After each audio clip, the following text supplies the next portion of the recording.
Hey guys, welcome back to another weekly horoscope. Today we're going to be looking at the astrology of November 16th through the 22nd of 2021. My name's David and I'm your astrologer from HC Astrology. Thanks for being here. Thanks for all your support, liking, commenting, and subscribing, as well as sharing these videos with anyone you believe they may benefit from these videos. It all goes a long way. It all means a lot to me. And I'm sure anyone who does connect with these videos who finds something from it, it means a lot to them too. So thank you. I just want to mention again, if you're looking to book a consultation with me before the year is up, I suggest getting in there now because I'm already booked up into December now. And I'm probably going to take a hiatus over the holidays. So if you want to get something booked now before the year is over, head over to my website, get into the scheduler system. Like I've been saying the last couple of weeks, I'm offering a special kind of end of the year sale of sorts. You can get a full chart reading or an hour and a half reading for the cost of a 1 hour reading. So you save about $50. You get an extra 30 minutes. So head over to my website, go to the scheduler system, see what dates are available, and book now before you don't have a chance through the year. I mean, of course, you can always wait till next year, but then I'm not going to have that same discount. Anyway, and then otherwise, I'm still in the midst of figuring out how I want to start my Patreon account. But once it's up, I'm going to let everybody know, and there'll be different tiers and benefits from those, including my month ahead forecasts or any kinds of topics that I may be meditating on some level. Anyway, more information in the coming weeks. Anyway, let's get right into the astrology. So let me just pump that in right now. Let's see. So we got that here. All right, let's open that up. So this week is really about those continuation of the Mars transits from the last week. And it's going to culminate this week with the Mars-Uranus opposition. That will be, hold on, let me grab my annotator here, which is going to be happening on the Wednesday, November 17th. And by the way, I'm also reading all this from Berlin, Germany. So wherever you are in the world, the transits are all going to mean the same things, but think about it like a world clock. You just need to adjust the times to wherever you are. Transits are going to be the same, but it may just mean that they happen at different times. So just take that into consideration. I am reading from Berlin, Germany, but transits mean the same thing. So just keep that in mind. So yeah, that's kind of the big culminator of the week, as well as the Taurus Lunar Eclipse that happens on the 19th. And we really would have already started to feel this Mars-Uranus engagement through the weekend because Mars would have moved into a 3-degree range of opposing Uranus, and it's going to perfect on Wednesday, but we would have already been starting to feel this intensity increase overall. So yeah, I'm going to try and break everything down. We can do everything one by one as normal. And we'll see which days, you're really going to need that karmic umbrella to get to work and back home safely and hopefully without too much trouble, so to speak. Anyways, other things going on this week. We have opening up the Tuesday with that Sun-Pluto sextile. Yeah, like I said, the Mars-Uranus opposition. Venus, let's see. Oh yeah, and then there's that Mercury-Neptune trine, Venus-Uranus trine. We got the eclipse on the same day. And then Mercury is going to square Jupiter just as the day, as my kind of forecast ends. Then we get that ingress of the sun into Sagittarius, which takes place around the same time that we see Mercury finally heliacally rise from under the beams of the sun. So I'm going to kind of break everything down like usual, one by one, as we go through all the transits, and we can kind of meditate on them through the week. Okay, so let's start this off on Tuesday at midnight. First things first, we see that the moon in Aries is waxing as it approaches the sextile to Jupiter. So this to me feels like it can help to bring some support and harmonize things that may have been feeling maybe more tense and troublesome over the weekend. This is going to be building up through most of the day, but yeah, I think also as a follow-up to the Sun-Jupiter square that took place the day before on Monday, this could be about finding maybe common ground or adjustment to how things have kind of met halfway maybe, and to apply the inspirations felt and to bring maybe subtle support to figure out how maybe the bigger picture can be brought into the living context of our here and now. So that takes place kind of through most of the morning. Maybe we have a chance to reflect on some of the contrast between our beliefs and the story that's playing out at this time with that Sun-Jupiter square over Monday, kind of through the end of the weekend into Monday, but yeah, and I mean, it's still technically within degree range. So we'll still be feeling that. And I feel like the moon's sextile to Jupiter is going to help to kind of find common ground in that so that we can get back on track on some level.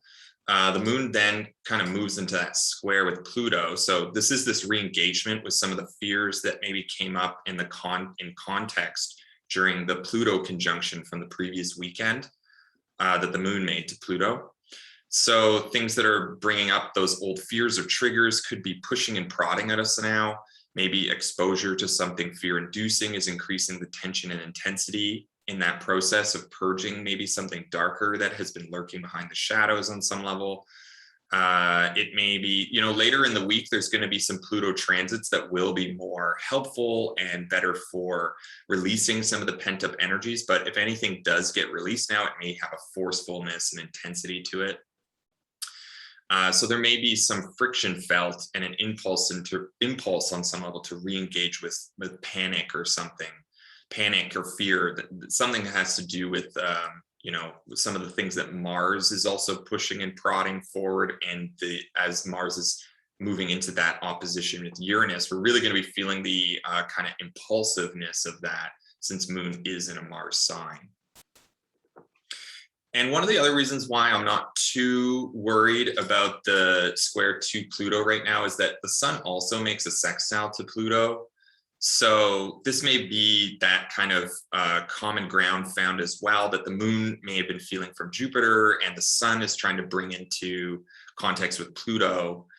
So this may be just shedding light on some of those fears, of light that's more benefic, or at least trying to find common ground with things to harmonize things.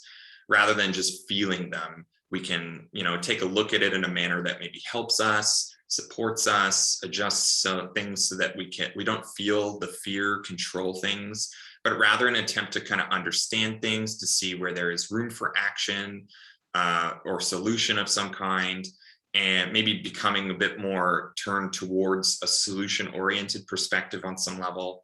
And if what needs to come up can come up, that the story can continue. So that we can find that kind of common ground that I've been thinking about between what we're trying to achieve right now versus what is maybe intense or frightful out in the world. You know, this is bringing illumination in as gentle a manner as possible, whatever kind of pent up or cathartic release is needed in order to continue forward with intention, motivation, and health. This could also just be a necessary adjustment to how we're about to move forward by purging something, bringing that shadow into the light, so to speak, taking a healthy look at it and finding a way to heal from it rather than be controlled by it. So that's it for Tuesday. So let's just move right into Wednesday. So hopefully I can kind of get into the bigger transits because I'm going to spend more time talking about those anyways. So we'll just go right into Wednesday. So first things first, the moon is going to move into Taurus. So a mood shift, an energy shift of some level. Things become maybe more steadfast, pleasureful, and determined towards dreams and desires on some level. However, we have to remember that as the moon enters Taurus, we're already going to start to pick up on those lunar eclipse vibes that we'll be perfecting in the next days. Likewise, it's important to look at the ruler of Taurus, which is Venus, who's still in Capricorn, where, you know, the pleasure is still being found in like routines, plans, persistence, commitments. However, within the same day, Venus is going to move into the 11th degree of Capricorn. And once Venus crosses that point, we've officially entered Venus's shadow for the upcoming Venus retrograde. And we can kind of think about this as the marking point where we'll begin to see Venus retrograde themes start to take form. Now, this doesn't mean that the retrograde has started. It just means that from today, kind of tomorrow onwards, the themes that come up during the next weeks until the retrograde begins on December 19th, December 19th is when the retrograde actually begins. We'll need to go back over the themes that come up now because Venus is going to retrograde back all the way to the 11th degree of Capricorn. So this basically further highlights the context of this week being very significant for the coming months in terms of especially Venus ruled matters. So love, friendships, reciprocity, harmony, mending, beauty, women, sex and sexuality, style and aesthetics, attraction, repulsion in general, and things we do for fun, right? Things that give us pleasure. And what are our values right now? We're going to have to go back over these and reassess these through the winter of 2021 to 2022, since Venus is not going to leave shadow until early March 2022. So this is really like a particular interesting week, not just because of all the major transits happening, not just because of the Taurus eclipse that marks the first new eclipse in this eclipse cycle to come, but because really this marks the beginning of what is to become a long reharmonizing process in whatever parts of our lives we have Capricorn situated. So if you know where your chart is, you know your chart and you know where Capricorn is in your chart, Venus is going through this reassessing, reharmonizing process. And and whatever Venus transits are taking place at this time. So it is essentially another marker of significance of the changes that are taking place right now and how they're going to be flavoring the themes of the upcoming months and winter. Anyway, so I just wanted to touch base with that before we start to talk about the Mars-Uranus opposition. So Mars moves into the 12th degree and we get that Mars-Uranus opposition. So Mars moves into the opposition and it's 1 week after perfecting the square to Saturn. Remember last week, Mars squared Saturn, and it's 1 week after the grinder gets digging, 1 week after this hard determination that's been grinding, pushing without compromise or concern to anything outside of itself, and maybe it's tunnel vision on some level. So this could be a boiling over moment. And it's kind of emphasized also by the moon's entrance into Taurus as those eclipse energies really build up. And this has really been felt over the weekend. It's building up since also last week with the Mars-Saturn square. And now it's kind of culminating, and it's going to bring sudden, disruptive, volatile, combustible, inflamed events or changes, especially to the Saturn-Uranus story. So if you know where Taurus and Aquarius are in your chart, there's been this kind of tension going on between those parts of life, and that's been building up through the whole year. And this is going to be exasperating that particular moment in terms of what parts of life are being affected. So wherever you have Taurus and Aquarius, especially, but also from Scorpio. So where's Scorpio in your chart?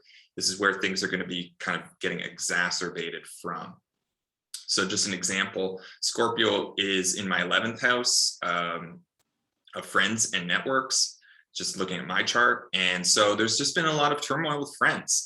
Feels like all my friends are going through the grinder right now, from sickness to triggered traumas to fights and dramas. Feels like, my role in the last weeks has really been about being a more foundational stone for others, but this is not, always easy because, being on a support side of things, there's no space for, others to be supportive to me. I mean, it's always going to be a push and pull with these things, but, it tests limits for what can be done. And, what else can you do when your friends are in trouble? You just got to be there for them. You got to offer space to support them because, somewhere down the road, your friends are going to support you too. So I really think that, just an example of how things are going, think about where in your life you have Scorpio. That's where things are really testing the limits of things.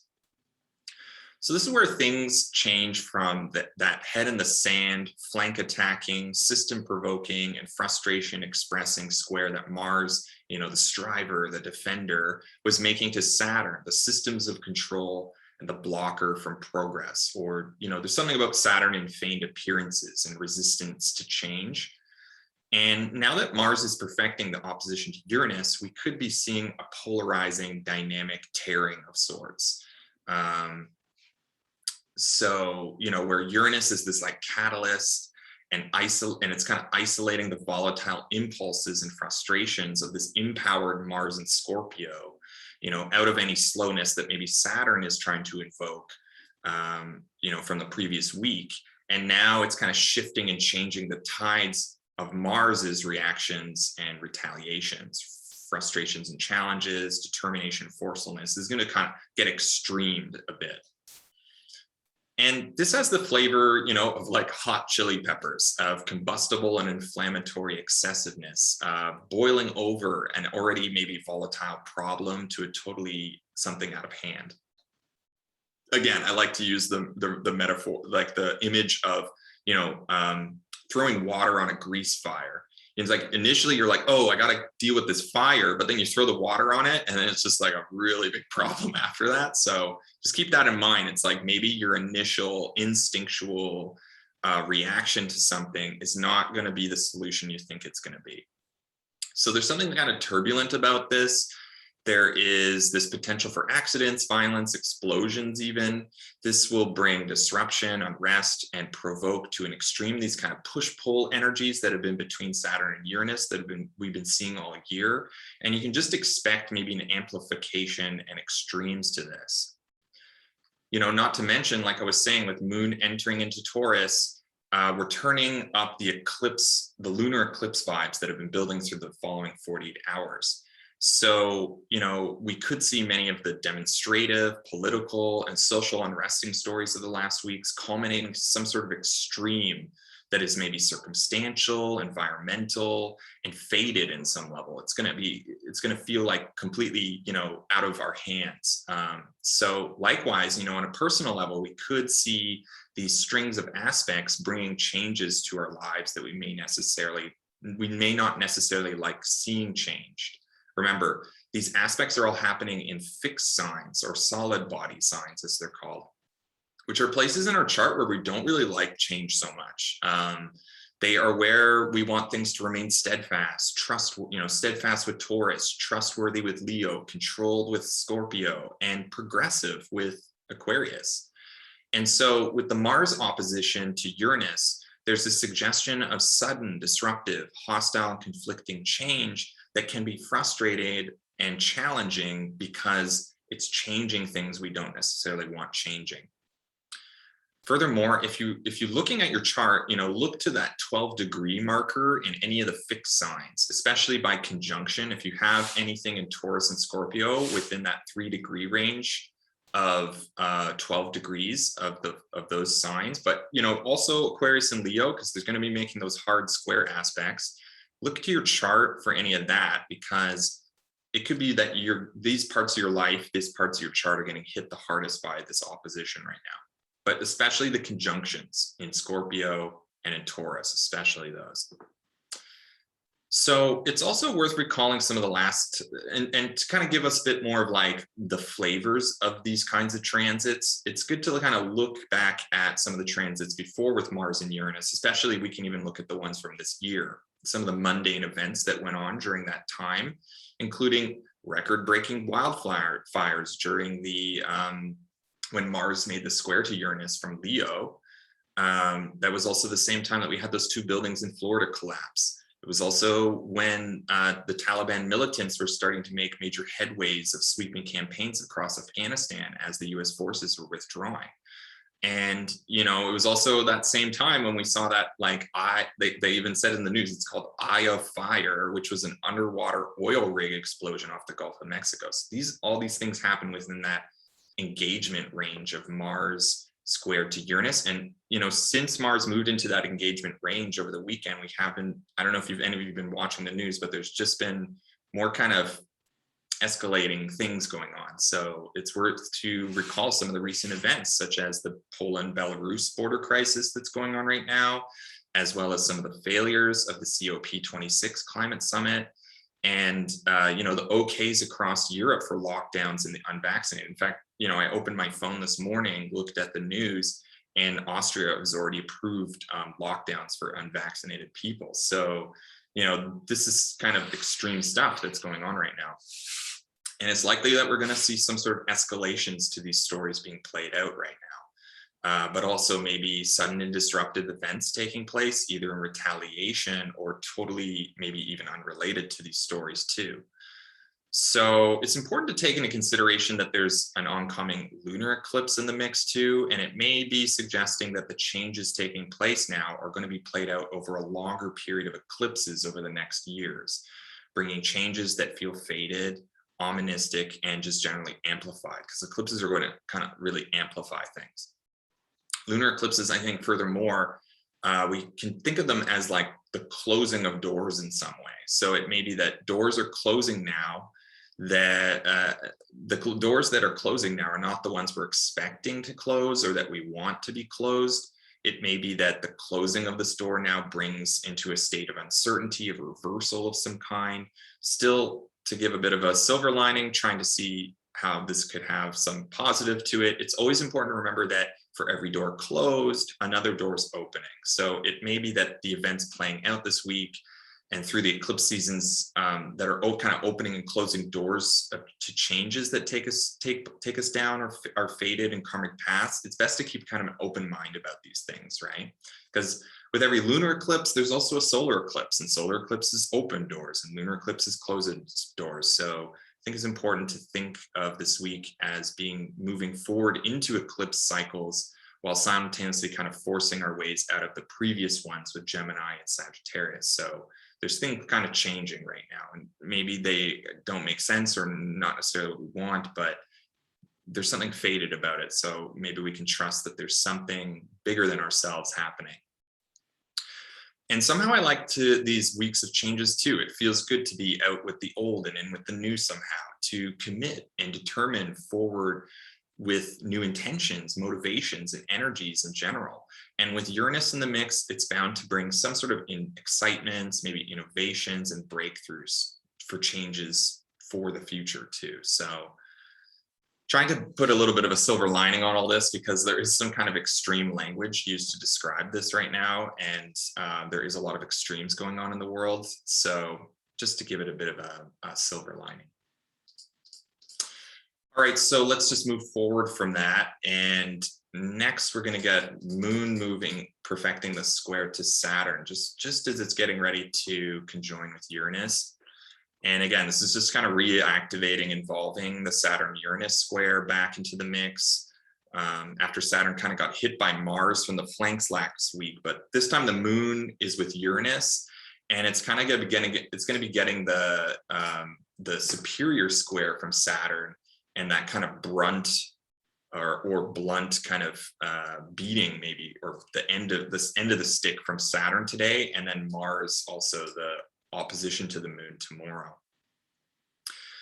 So this may be the results of the Mars-Saturn square getting reflected or inflicted upon the circumstances of things which may have not been totally felt personally yet, other than from maybe a sense of impulsiveness or pushiness from the weeks before.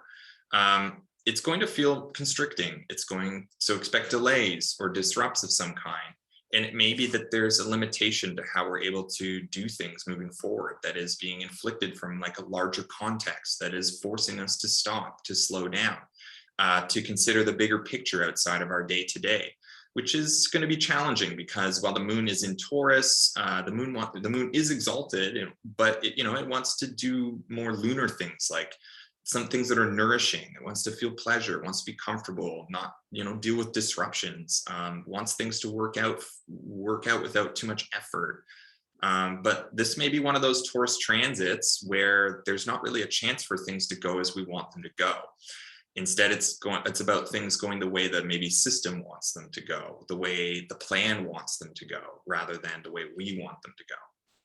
So this, I think, is also further reinforces, albeit stabilized and supported by Venus, which is perfecting a trine to the Moon. We can see that Venus is kind of perfecting that trine to the Moon. I'm going to talk about that in a bit more, but There's something kind of reinforcing from and kind of stabilizing from Venus's position to help things kind of soften things, I think. But overall, I think this, among many other lunar transits the last days, are showing a lot of how the moon seems to be coincidentally involved in a hard and triggering aspects of the week. So if we can think about, when the moon was making the first quarter moon and it was caught up in the Saturn square, and now it's getting into the full moon and it's caught up in the opposition to Uranus and the square from Saturn.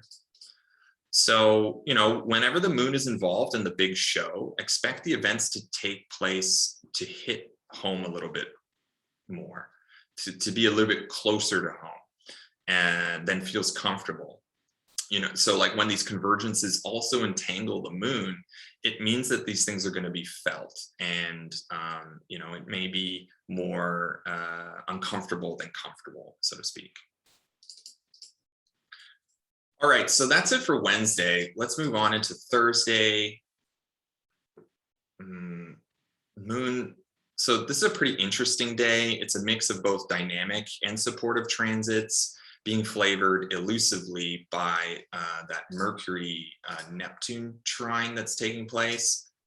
And that could kind of muddy things, but it could also be very like a good escape for some of us too. But anyway, so let's start off with moon perfecting that trine to Venus. And this would have been felt, like I said, through the day before too, offering some support on some level. So this feels like the help and rebalancing needed to stabilize an out of shape situation on some level.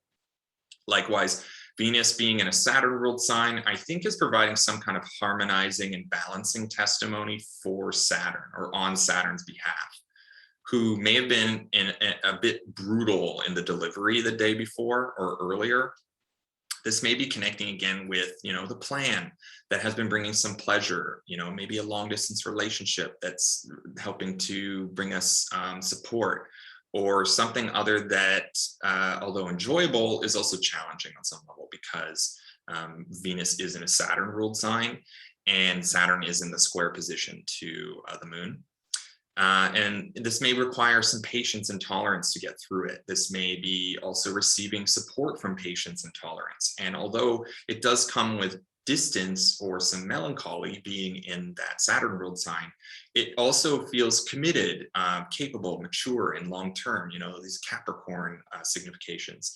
So this feeling like maybe the long term is what is going to help us get through the short term right now, connecting again to what our plans are, to our routines, to our discipline, to the bigger picture, and what we're doing to take the small steps towards that. I think that's going to help us get through, the short term is to connect to the long term.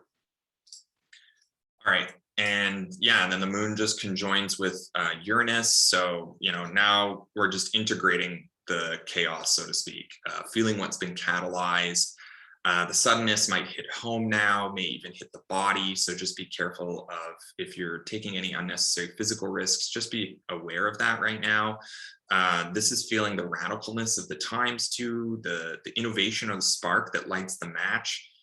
This is our environments getting flipped on their heads somewhat before the provocation begins, because moon's going to is also opposing to Mars, right?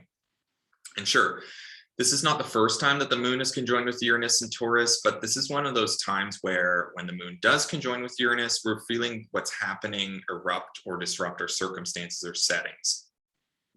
And again, there can be something very intimate happening that's extreme to the fluctuations in our environments, emotions, health, and homes on some level, being with the moon.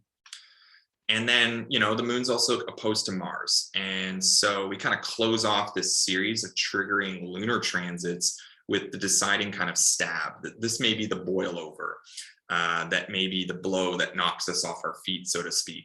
Like Mars is like kind of the fighter, the warrior. And so the moon being our body, this could be like that strike, or that may be provoking circumstances that takes things maybe beyond our temperaments. The moon rules over temperaments too, like our ability to fluctuate in temperament. So this may be kind of taking us beyond what we're feeling in the moment, or what we're capable of feeling, heating things up to extremes, polarizing the circumstances in an attempt to force us out of those kind of Taurus comfort zone desires and into those more like frustrated Scorpio intensities that have been climaxing in the last week.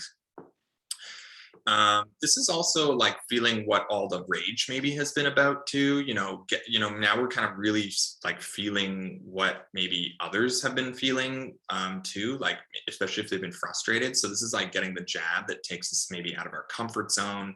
This is getting pushed and prodded, estranging us from where we were at in our bodies, environments, and circumstances, and either tearing us into the setting of the maverick, the hostile, the angry, the frustrated, or complementing what we're in the midst of doing by driving us to with the potential for equal power on some level. This is also kind of adversarial powers that may have the chance to find a compatibility or may harbor the inherent risk of sudden disruptive change. So there could be something complementary or disruptive going on. But yeah, I think expect this and yesterday to be kind of like a string of events that are related to all the changes that are going to be taking place. So yeah, and then Mercury moves into the trine with Neptune, and yeah, maybe this is kind of the saving grace, albeit maybe a save by diving a bit into escapes or delusions on some level. Again, another different transit from the more tense inducing aspects happening at the moment.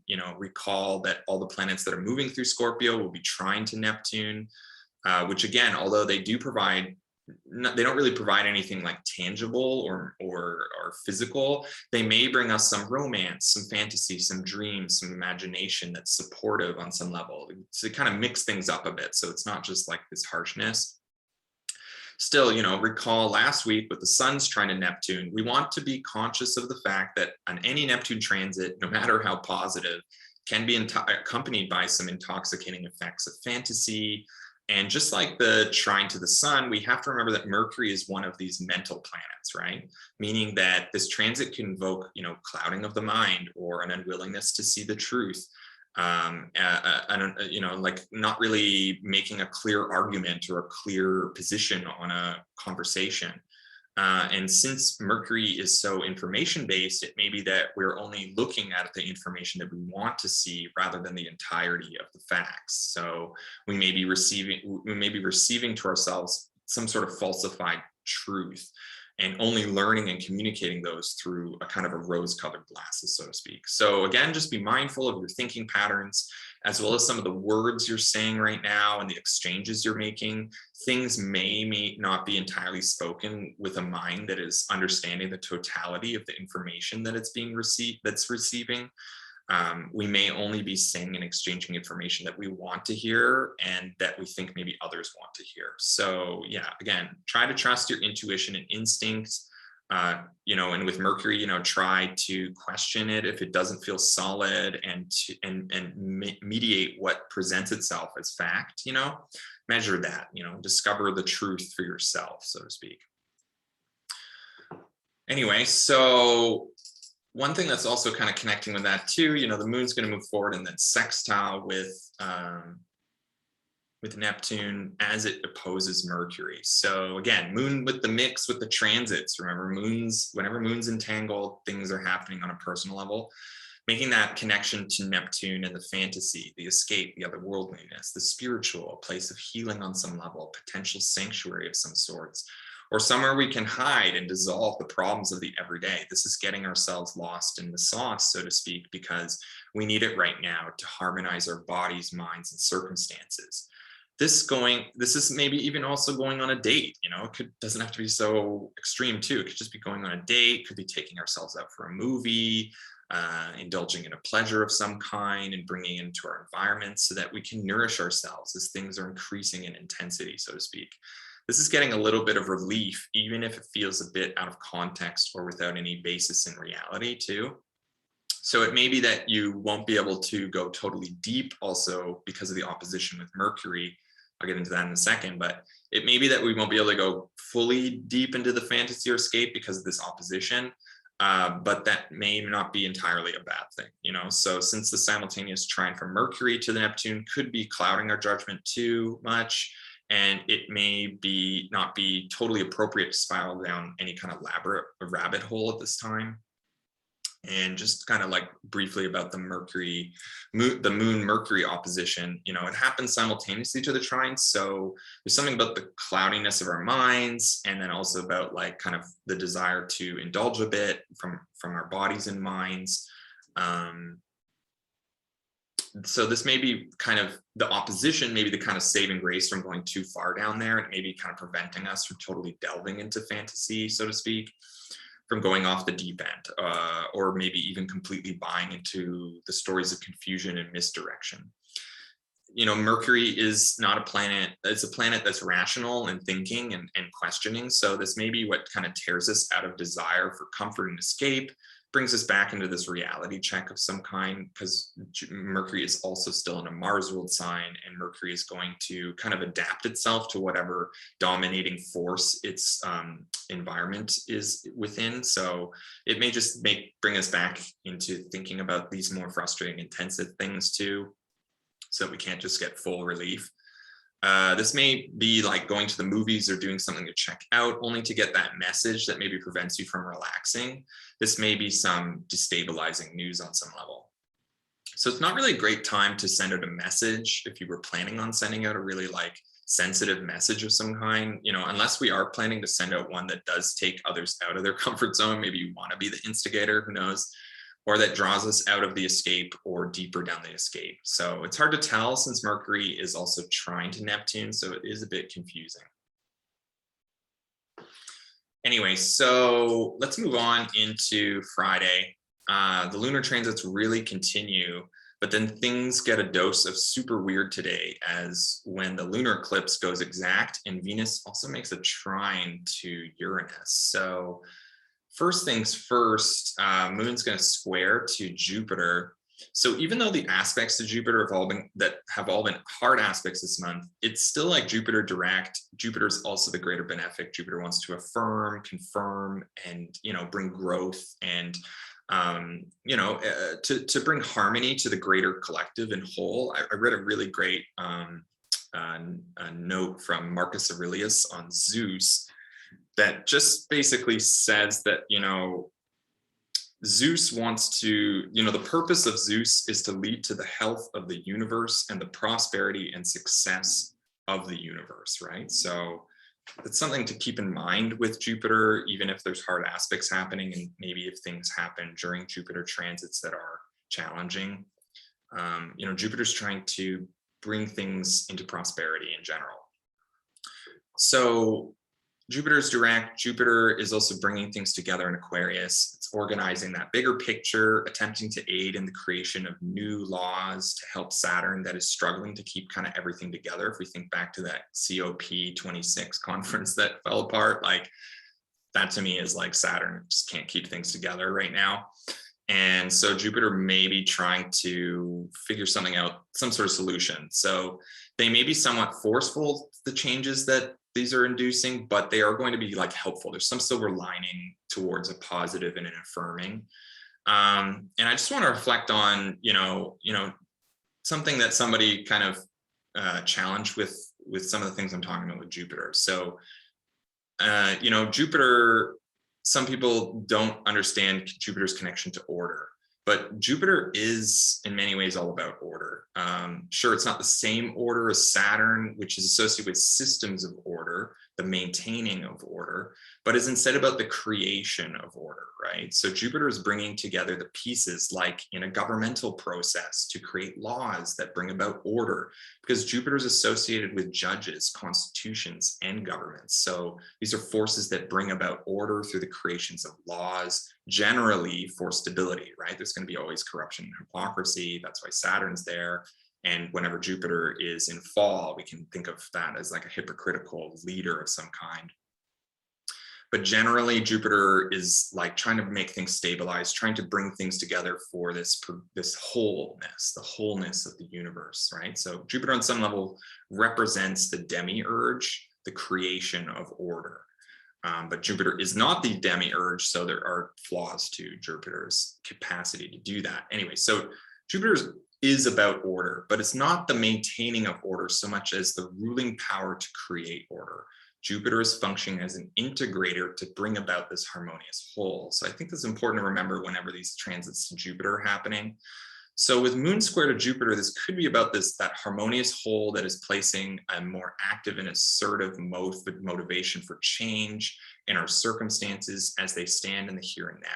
So this is going to be hopefully affirming, hopeful in general. And although it may be not that our current circumstances are not necessarily on the same page of the beliefs or philosophies of others, it may be that there is an adaptability that is needed for things to change and for a solution to be resolved. So this is kind of like maybe in a forceful way, giving us that kind of solution-oriented perspective, right?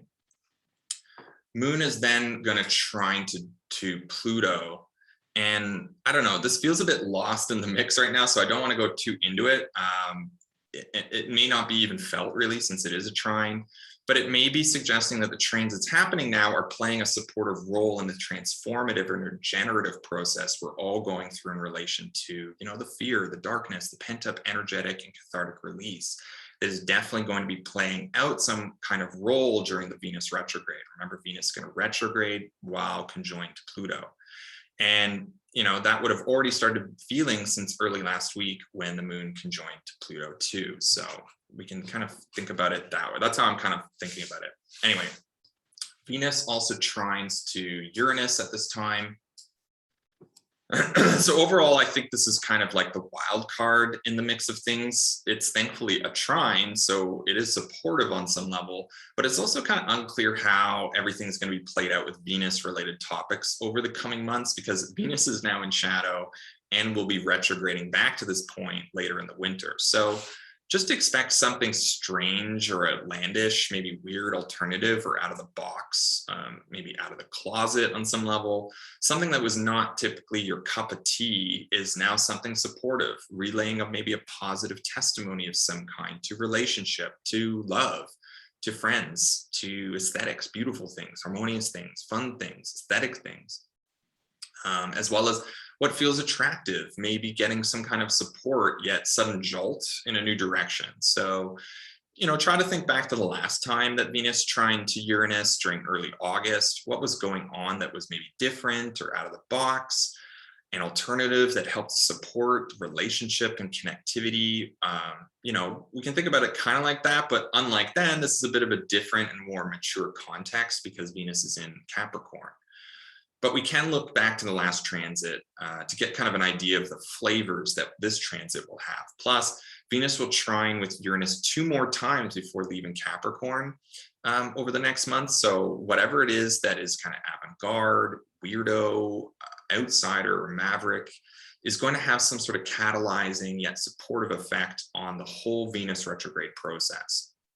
So this is kind of a marker that is suggesting some of the positive breakthroughs of change that will occur before this retrograde cycle is over.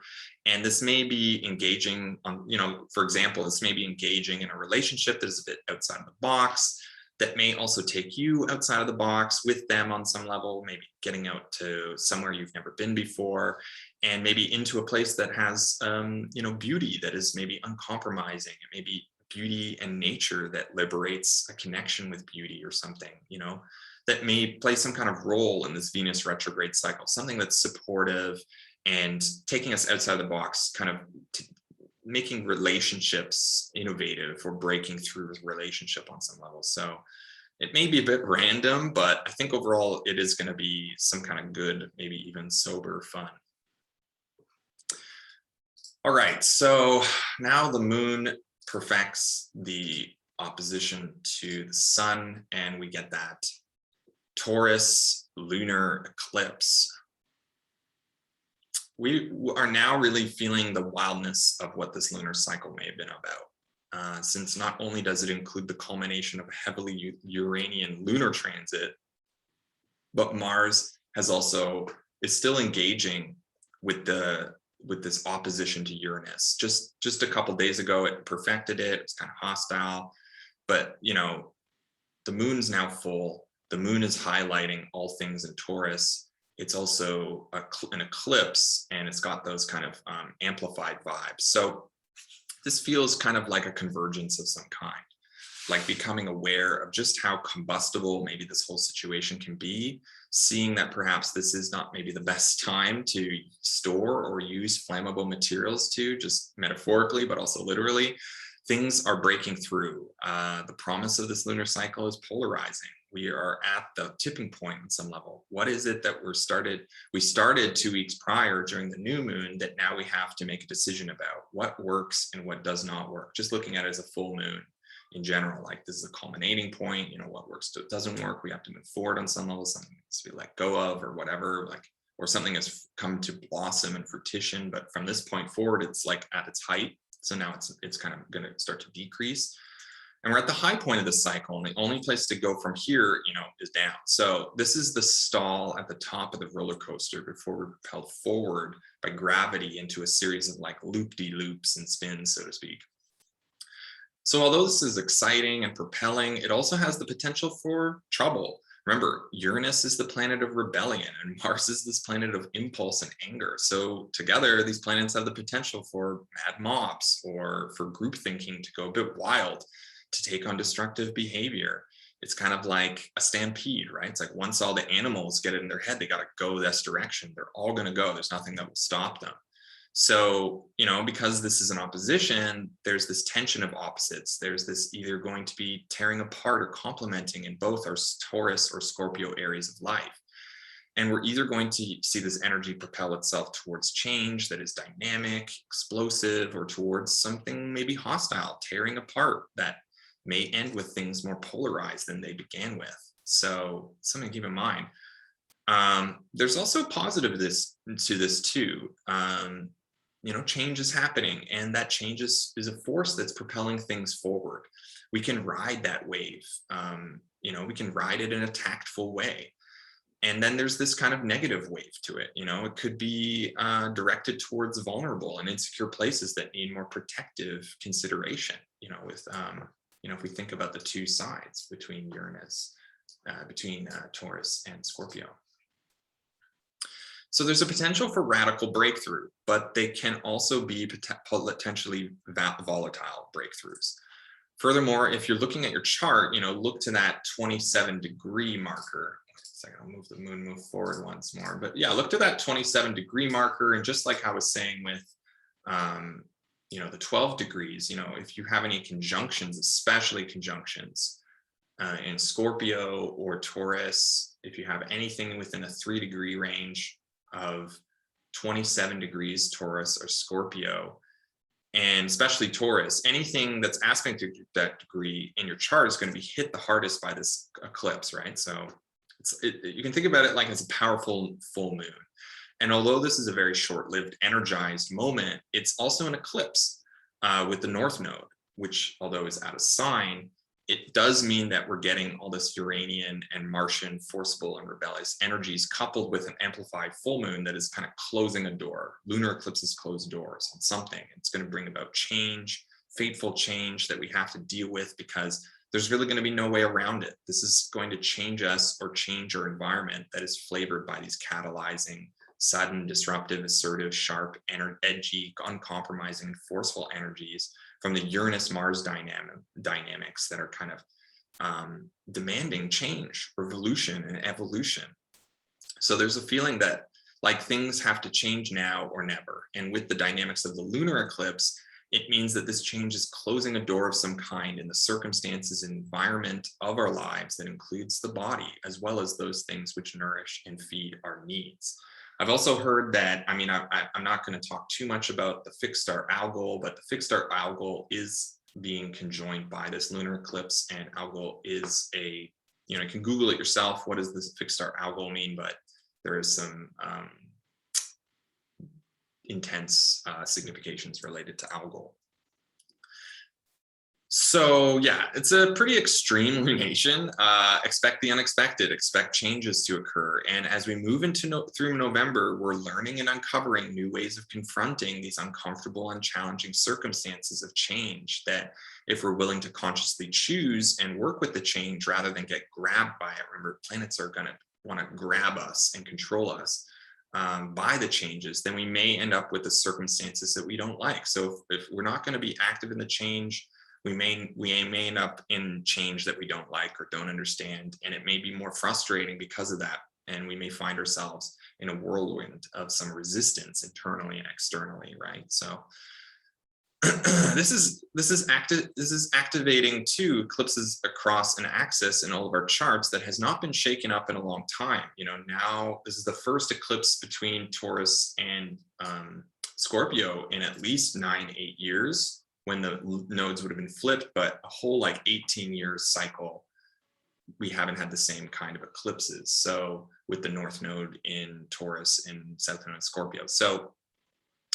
And this is the first eclipse that has, nothing to do with the Gemini Sagittarius story that's been playing out since 2019. And so this is kind of a preview of the storms of change to come, and that will take place over the next 2-ish years, because the nodes take about 1.5 years, 2-ish years to move through a sign, and until the nodes move into Aries and Libra. So just see what's happening at this time, since it's all connected to the overall story that's going to really be just beginning. It's really just beginning. This as the 2020-2021 story is coming to a close, there's this 2022-2023 story that's just about to begin. So it's important to kind of pay attention to what's going on right now.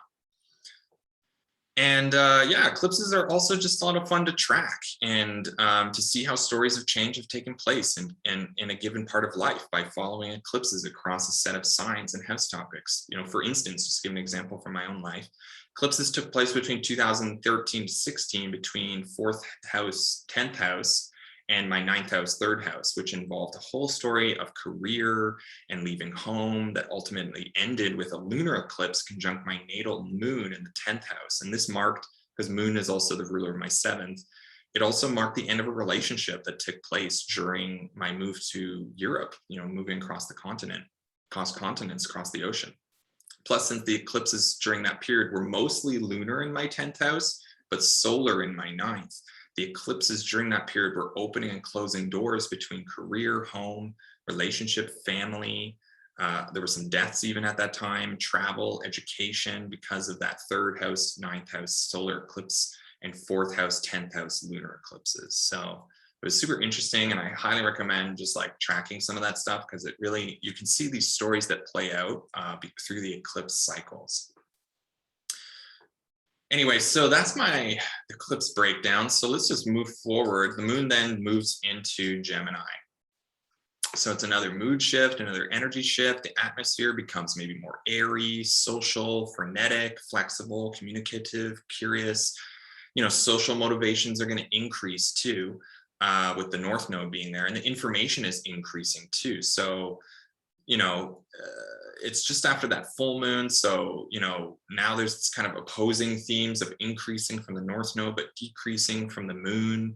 And now the moon's going to be waning. So it's even though it just happened to full moon, now it's trying to wane, but it's going into that North Node. So things are increasing. So it's kind of these contrasting moods. The waning gibbous phase wants to become, is becoming participatory, less involved in individual ambitions, but rather to share with others what we've learned and experienced the last weeks. It can get it maybe, but maybe because of the North Node there, maybe we can't get a word in on what has all been happening to begin with. Yeah, and then the moon does conjoin with the North Node. And so, what's kind of unfortunate about this lunar eclipse is that we get that big buildup, we get that culmination from the eclipse, but then afterwards, rather than getting a release of some kind or a chance to reflect and take meaning from our experiences, the moon conjoins with the North Node, which is kind of amplifying our feelings, environments, and circumstances. And to me, since the moon is now in the social sign of Gemini, this kind of feels like everyone's speaking and sharing all at the same time without any order, and everyone trying to speak over one another because we all want to get out what has happened, but we don't have any of the patience to listen to others or give others the chance to let ourselves be heard. So this is just very excessive and insatiable desires to be shared, to share and to be heard. We're going to want to share, but we want to be heard, or we want to hear, but we want to share at the same time. And it can be kind of frustrating in that. So alternatively, too, just to give an alternative perspective, this could just be connecting with others who just won't stop talking and won't stop reflecting and won't stop getting involved in what's happening to them, as though we all just got to the end of an M. Night Shyamalan movie and we all just can't shut up over the twist that blew our minds, so to speak. But also that kind of, what's funny about those movies is that the twist is like what defines the whole movie. So there's always this kind of frustratingness to that too. So I kind of feel like it's those kinds of vibes. Anyway, so that's it for Friday. Let's move into Saturday. And literally the only aspect happening today is the moon's trine to Saturn.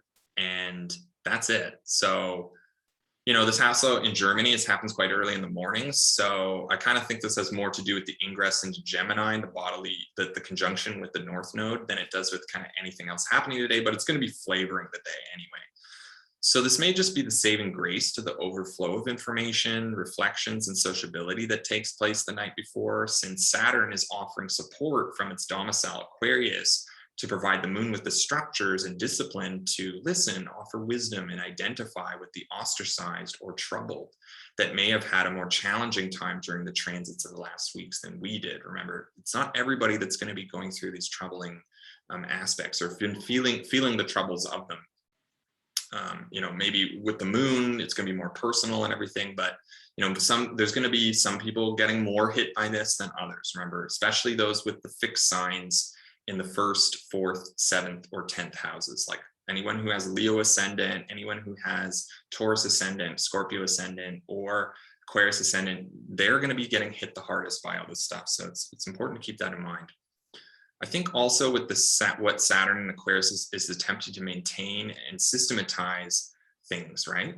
That's what Saturn's really trying to do in Aquarius, trying to maintain some sort of bigger picture, some sort of progress, idea of what the future is about, and to systematize it. So there's something about the wisdom of Saturn that is structuring and restructuring Aquarius as it relates to the future and its potentialities, as well as the positions taken during this time of change and trends towards the future, that is maybe going to be offering some sort of supportive testimony to those of us who are a bit caught in the whirlwind of new information, sociability, and frenetic connections, which may help us to kind of slow our minds down a bit. If the moon is that mind that's fluctuating, this may be offering support to give us a bit of better perspective, to help us kind of process all that's taken place. And in general, I kind of see this as like, this may be the tolerance necessary to trust the process as we take a day to reflect. That would be my suggestion here. So that's really it for Saturday. So we can just pump it forward all the way to Sunday. All right, so Sunday, we get first thing, and it would have already been feeling it maybe through the day through Saturday too, is that square of Mercury to Jupiter. So kind of like, in a way, this may be saving our asses a bit. This might be bringing lightness back to things on some level, helping us to feel hopeful again, connected again, to engage and exchange in conversations and thinking that is helping us to feel good about things again, to see the silver lining in changes that are occurring, to get maybe a buoyancy back from things that maybe felt a bit chaotic and extreme. So there could be support to be found. And Jupiter and Aquarius, seeing that bigger picture, providing a better perspective on things, providing us with the give and feather lightness we need to find support and feel like we're not just free falling after an explosion of change over the last week or two. So I see this in general as optimistic and helps us to navigate the rapid changes of this Uranian moon cycle. Remember, the new moon was in an opposition to Uranus. So Uranus is really flavoring things this whole lunar cycle. And if we can allow ourselves to get a better perspective on our lives, then we can take on these things with grace, maybe, and compassion for ourselves and others. We can know that this too shall pass. Still, it may not be the best time to formulate an argument or a position on something. Now it's maybe not the best time to inflict our beliefs onto others right now, since Mercury, our minds and thinking, it's in a square with Jupiter. It's not on the same page as beliefs and ideologies. So it may be that we could get ourselves entangled in the flaws of our own arguments, or that, the message we're trying to send about our beliefs is not going to be heard. It may be that we send out a message that's maybe misunderstood on some level. That said, if you are someone that has a very confused position on many topics, this may be a transit that kind of forces or breaks a position that you have that's maybe that needs an unnecessary change of sorts. So, just remember, Mercury's rational, questioning, contestable, while Jupiter's kind of hope-based in faith, and brings the separate into a cohesive whole. It wants to stabilize and bring order through cohesiveness. So Mercury and Jupiter in a harsh aspect to one another may be like a question of faith, and destabilizing arguments to our faith and beliefs that have been keeping us stable from a perspective of the whole, but now maybe get destabilized. So point being, don't be surprised if your beliefs get questioned at this time. Something may just need to be talked about at this time. So just try to keep an open mind. Moon's also going to move into the square with Neptune. And so, we're just not on the same page with our fantasies, or maybe our spirituality on some level, or the fantasies, the illusions that we want to indulge in. So, or the pleasures we want to indulge in, the escapes. So may even be feeling like there isn't time to escape, or it may be that we have been escaping too much, and now our environments and our indulgences and escapes are not compatible with our circumstances, like coming into work hungover during a busy day, or just feeling sluggish and spaced out when you have a lot to do and not really a lot of energy to do it with, right? Mercury is also sextile to Pluto at this time, while it squares to Jupiter. So to me, this kind of just furthers and emphasizes the points I made about the square to Jupiter earlier on.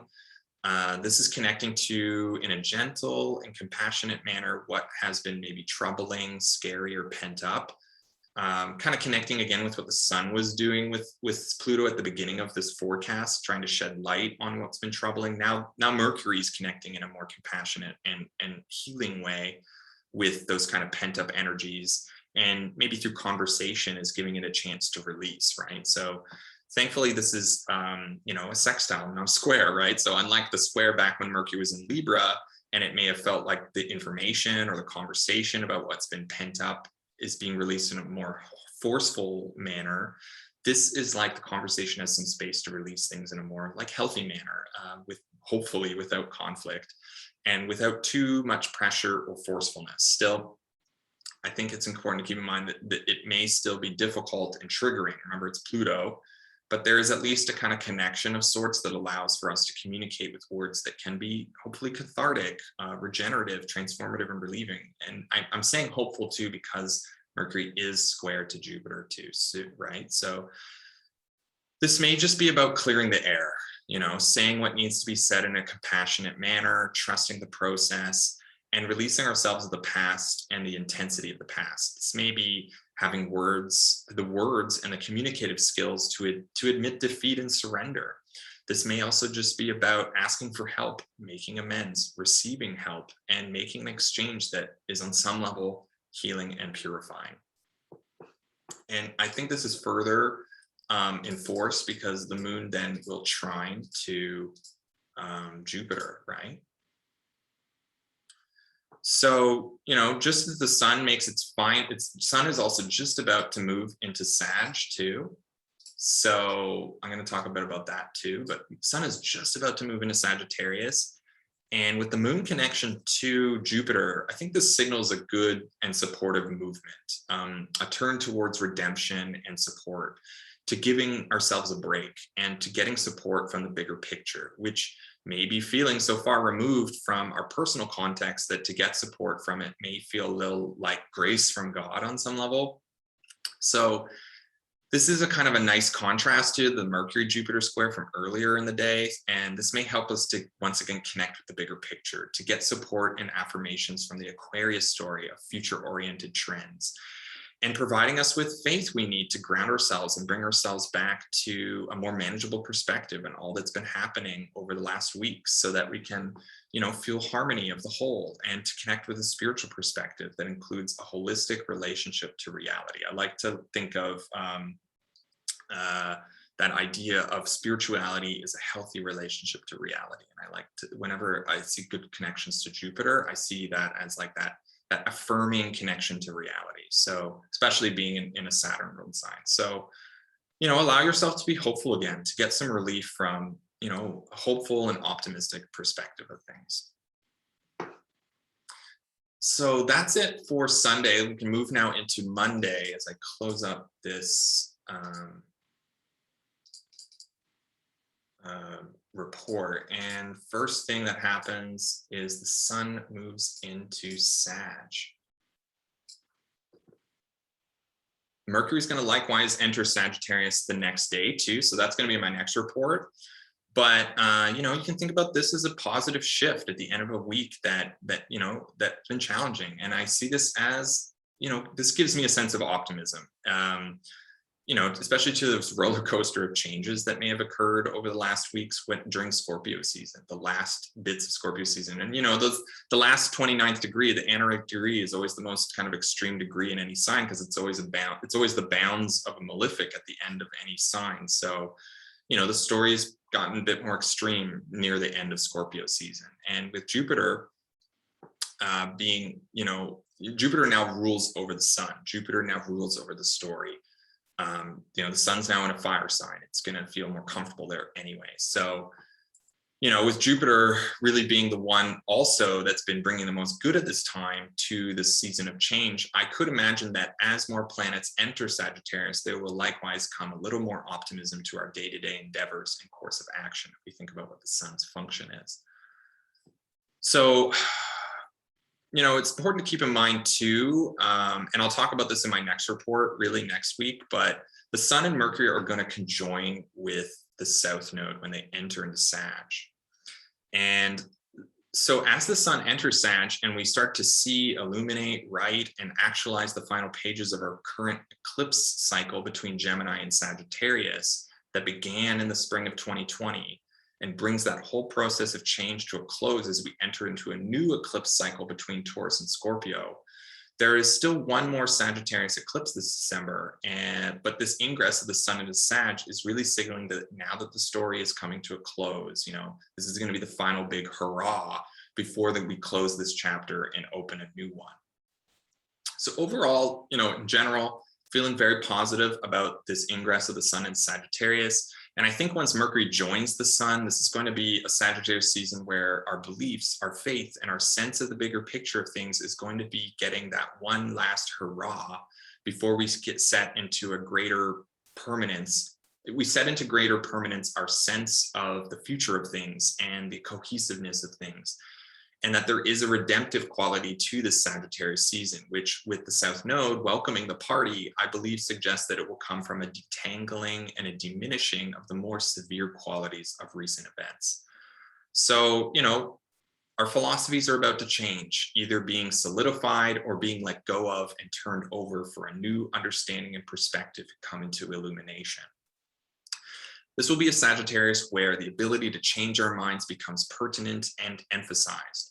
It's time to look at the world anew in a way that acts according to our nature in respect to the times. This is an opportunity season too. And since Sagittarius is a Jupiter-ruled sign and Jupiter has been in Saturn-ruled sign since December of 2019, nearly 2 years, and apart from briefs preview to Pisces in the spring, it's really an opportunity to begin this process of letting go of the last 2 years of polarizations, loss, seriousness, control, isolation, depression, and gravity that's been really encumbering the world and each of us over the last 2 years.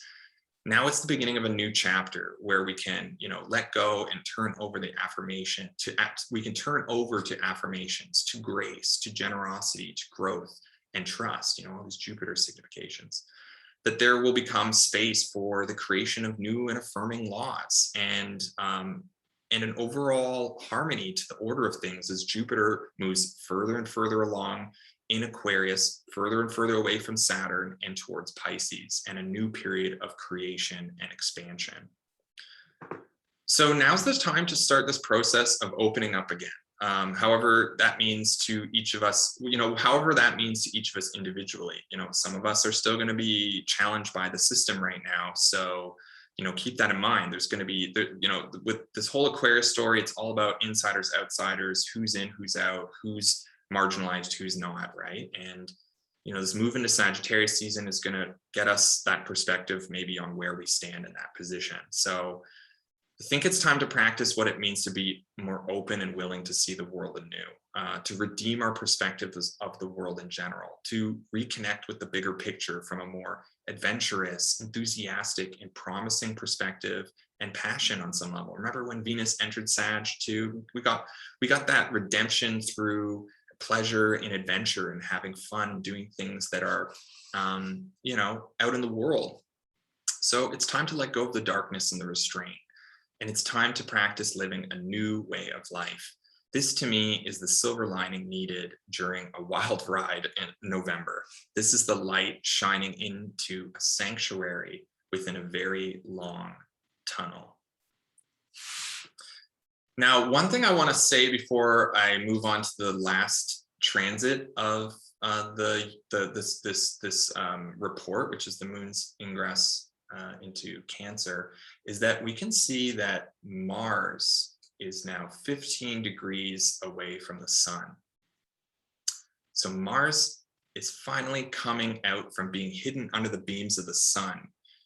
And this is called a planet's first appearance phases, or the heliacal morning rise, during which time a planet is finally seen again after a period of being invisible by the blinding light of the sun, and when a planet emerging anew after having been reborn during its cazimi, which for Mars was in early October, and emerges in the eastern sky as a morning star. So you'll only be able to see Mars right now if you wake up early enough in the morning, and you'll see Mars above the horizon.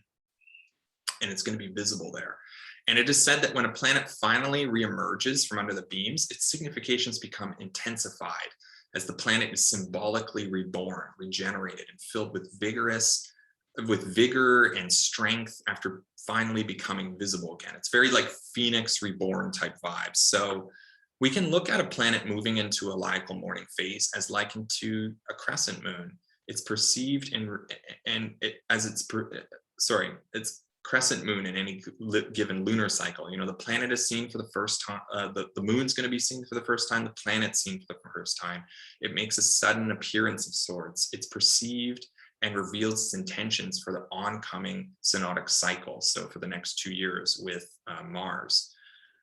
So this to me is extremely potent and powerful. Mars is not only domicile and empowered in its home sign of Scorpio, but it's also making this very loud and pronounced appearance as the heliacal morning star, which takes place at this 15-degree point in Scorpio. So check your charts again.